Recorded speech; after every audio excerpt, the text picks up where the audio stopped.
सारी उल्टी बातें मेरे माइंड में चलती हैं या आपकी भी चलती हैं कि जब हमारा फोन हैंग हो जाता है तो हम बोलते हैं फोन खराब हो गया यार। कोई ये क्यों नहीं बोलता फोन के इमोशंस हर्ट हो गए होंगे। हम रीजन चाहते हैं, हम सोल्यूशन चाहते हैं। अगस्ट कॉम्ट कहते हैं सोसाइटी के साथ भी यही अप्रोच होनी चाहिए। कौन थे ये अगस्ट कॉम्ट? तो ये एक फ्रेंच थिंकर थे। उन्होंने बोला सोसाइटी को गैस से नहीं सिस्टमेटिक वे से समझो। इसी वजह से उन्हें फादर ऑफ सोशियोलॉजी कहा जाता है। उनका ड्रीम था सोसाइटी को भी साइंस की तरह ऑर्डर और मेथड के साथ स्टडी किया जाए। अब यहाँ पर एक क्वेश्चन आता है, बायोलॉजी थी, हिस्ट्री ऑलरेडी थी, फिलॉसफी भी थी, तो सोशियोलॉजी की नीड क्यों पड़ी? तो कॉम्ट कहते हैं बायोलॉजी बॉडी एक्सप्लेन करती है, हिस्ट्री पास्ट के बारे में बताती है, फिलॉसफी क्वेश्चन पूछती है, लेकिन सोसाइटी का सिस्टम कैसे काम करता है ये कोई सब्जेक्ट सिस्टमेटिकली एक्सप्लेन नहीं कर रहा था। इसीलिए कॉम्ट ने बोला सोसाइटी के लिए भी एक सेपरेट साइंस होनी चाहिए। उस साइंस का नाम रखा गया सोशियोलॉजी। कॉम्ट का रूल बिल्कुल सिंपल था, जो चीज ऑब्जर्व की जा सकती है, सिस्टमेटिकली स्टडी की जा सकती हो और कंपेयर की जा सकती हो, उसी पर साइंस बेस्ड होती है। सोशियोलॉजी लेबोरेटरी प्रूफ पर नहीं, एम्पेरिकल ऑब्जर्वेशन पर डिपेंड करती है। जैसे आपका एक दोस्त है, उसने कोई गलती की और वो एक्सपोज हो गया, अब उसका मूड खराब है, रीजन पूछो तो वो क्या बोलेगा? मेरी किस्मत ही खराब है यार। बट इस पॉइंट पर कॉम्ट बोलेंगे अच्छा बेटा किस्मत खराब है, ऑब्जर्वेशन दिखाओ, पहले भी ऐसा हुआ है क्या, पैटर्न रिपीट हुआ है क्या, सिचुएशन सेम थी? अगर ऑब्जर्वेशन नहीं तो एक्सप्लेनेशन स्ट्रांग नहीं। सिर्फ फीलिंग से साइंस नहीं बनती है जनाब। इसी अप्रोच को कहते हैं पॉजिटिविज्म।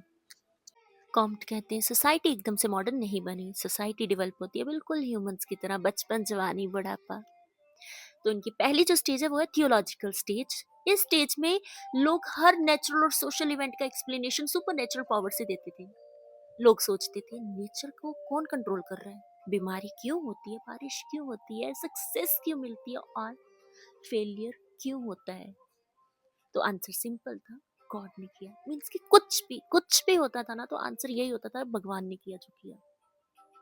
यहाँ बिलीव्स ही एक्सप्लेनेशन था, ना सिस्टमैटिक ऑब्जर्वेशन, ना कॉज इफेक्ट एनालिसिस, ना ही साइंटिफिक रीजनिंग। यहाँ फेथ डोमिनेट करता था, लॉजिक नहीं। कॉम्टे के अकॉर्डिंग थियोलॉजिकल स्टेज एक जैसे नहीं रहता, ये ग्रेजुअली इवॉल्व होता है प्रिमिटिव से ऑर्गेनाइज्ड बिलीफ तक। जो फर्स्ट सब स्टेज है वो है फेटिशिज्म। ये सबसे प्रिमिटिव फॉर्म है और इस स्टेज में लोग मानते थे कि नॉन लिविंग ऑब्जेक्ट में सुपर नेचुरल पावर होती है। इमेजिन एक इंसान है, उसे लगता है कि पर्टिकुलर स्टोन उसके लिए लकी है, तो उसकी लाइफ में कुछ भी अच्छा होगा ना तो बोलेगा इस स्टोन की वजह से। एग्जाम में पास हुआ, स्टोन की पावर, रेन हुई, स्टोन की पावर, क्रॉप ग्रो हुई, स्टोन की ब्लेसिंग। यहाँ ऑब्जेक्ट ही पावरफुल माना जाता था। इन सिंपल वर्ड्स में फेटिज्म में ऑब्जेक्ट ही गॉड जैसा होता है। तो सेकंड जो सब स्टेज है वो आती है एनिमिज्म। अब थिंकिंग एडवांस होती है, लोग मानने लगती हैं ऑब्जेक्ट खुद पावरफुल नहीं है, उसके अंदर एक सोल है, स्पिरिट है जो पावर कंट्रोल करती है। फॉर एग्जाम्पल जैसे फ्लड आया तो एनिमिज्म वहां पर क्या बोलेंगे, रिवर के अंदर एक सोल या स्पिरिट थी जो नाराज होगी। अगर वहां पर ही फेटिशिज्म होते तो वो क्या बोलते, रिवर पावरफुल है। And third is monotheism. अब थिंकिंग और भी ऑर्गेनाइज्ड हो गई है, मल्टीपल ऑब्जेक्ट्स और स्पिरिट की जगह एक सुप्रीम गॉड आ गई है। अब एक्सप्लेनेशन सेंट्रलाइज हो गया है, जैसे रेन हुई, डिजीज हुई, कुछ भी हुआ तो भगवान की ही मर्जी है। यहाँ एक्सप्लेनेशन स्कैटर्ड नहीं है, सब कुछ एक ही सुप्रीम अथॉरिटी कंट्रोल करती है। लेकिन साइंटिफिक रीजनिंग अभी भी नहीं आई, ऑब्जर्वेशन नहीं था, एक्सपेरिमेंट नहीं था, बिलीफ ही बेस्ड था। थियोलॉजिकल स्टेज में एक्सप्लेनेशन इवॉल्व हुआ ऑब्जेक्ट से स्पिरिट तक और स्पिरिट से एक सुप्रीम गॉड तक, लेकिन थिंकिंग अभी भी बिलीफ पर ही बेस्ड थी। Second stage is metaphysical stage. इस स्टेज में लोग भगवान से थोड़ा दूर आए, लेकिन साइंस तक अभी पूरे नहीं पहुंचे। यहाँ लोग यूज करने लगे कुछ फैंसी और वेग वर्ड जैसे नेचर, एनर्जी, सिस्टम। सुनने में साइंटिफिक लगता है लेकिन एक्सप्लेनेशन क्लियर नहीं होती। जैसे जॉब क्यों नहीं मिल रही है, सिस्टम ही ऐसा। कौन सा सिस्टम भाई, क्या प्रॉब्लम, कोई डेटा, कोई क्लियर आंसर नहीं। इस स्टेज में भगवान कम हो गए लेकिन डेटा अभी नहीं आया। Third is positive stage. इस स्टेज में सोसाइटी ने साइंस को एक्सेप्ट कर लिया। अब क्वेश्चन बदल जाते हैं, यहाँ लोग पूछते हैं प्रूफ क्या है, रीजन क्या है, डेटा क्या कहता है। जैसे एक्सीडेंट क्यों बढ़ रहे हैं, अब आंसर गेस से नहीं आता, हम चेक करते हैं। Traffic data, speed limits, road design, driver behaviour, facts compare होती हैं, एनालाइज होती हैं। यहाँ बिलीव्स नहीं, एविडेंस चलते हैं। अब ये मत सोचना कि कॉम्प्ट सिर्फ बुक में ही रह गई, उनकी थ्योरी आज भी जिंदा है। जैसे स्मार्ट सिटी का मतलब सिर्फ कैमरास और लाइट नहीं होते, स्मार्ट सिटी का मतलब होता है प्लानिंग। पहले सिटी का डेटा लिया जाता है, कितनी पॉपुलेशन है, कहाँ ट्रैफिक ज्यादा है, कहाँ पानी वेस्ट हो रहा है। उसी डेटा पर रोड, ट्रांसपोर्ट और सर्विस प्लान होती है। ये कॉम्प्ट का पॉजिटिव स्टेज है। पहले डेटा, फिर डिसीजन। पहले गवर्नमेंट काम कैसे होते थे, फाइल्स घूमती रहती थी, प्रूफ नहीं मिलता था। आज क्या है, digital records, online database, trackable information. Decision अब गेस से नहीं, रिकॉर्ड के बेस पर होता है। कॉम्प्ट ने बोला था वेरीफाई करो, आज का सिस्टम वही कर रहा है।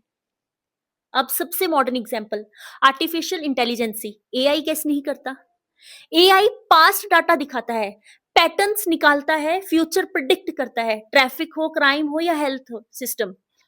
कॉम्प्ट का पॉजिटिव स्टेज टेक्नोलॉजी के साथ अपग्रेड हो गया है। कॉम्प्ट ने जो थ्योरी 19वीं सेंचुरी में दी थी, वो आज 21st सेंचुरी में प्रैक्टिस बन चुकी है। इसीलिए अगस्ट कॉम्प्ट सिर्फ फादर ऑफ सोशियोलॉजी नहीं, वो मॉडर्न डाटा बेस्ड गवर्नेंस के फाउंडेशन भी है। जब लोगों ने भगवान को नहीं छोड़ा, तो ये तो फिर भी अगस्ट कॉम्प्ट है। कॉम्प्ट ने बोला सिर्फ वही सच है जो मेजर हो सके। लेकिन प्रॉब्लम ये थी, सोसाइटी इतनी सिंपल नहीं होती। इसीलिए आगे बाकी थिंकर्स बोलने के लिए उन्होंने बोला साइंस जरूरी है, लेकिन साइंस से सब कुछ नहीं है। मैक्स वेबर आते हैं, उन्होंने बोला इंसान मशीन नहीं होता, सेम काम अलग लोग अलग रीजन से करते हैं। जैसे कॉम्प्ट ने बोला दो लोग मंदिर में गए, वेबर वहां पर बोलेंगे क्यों गए, फेथ से गए, डर से गए या ट्रेडिशन से।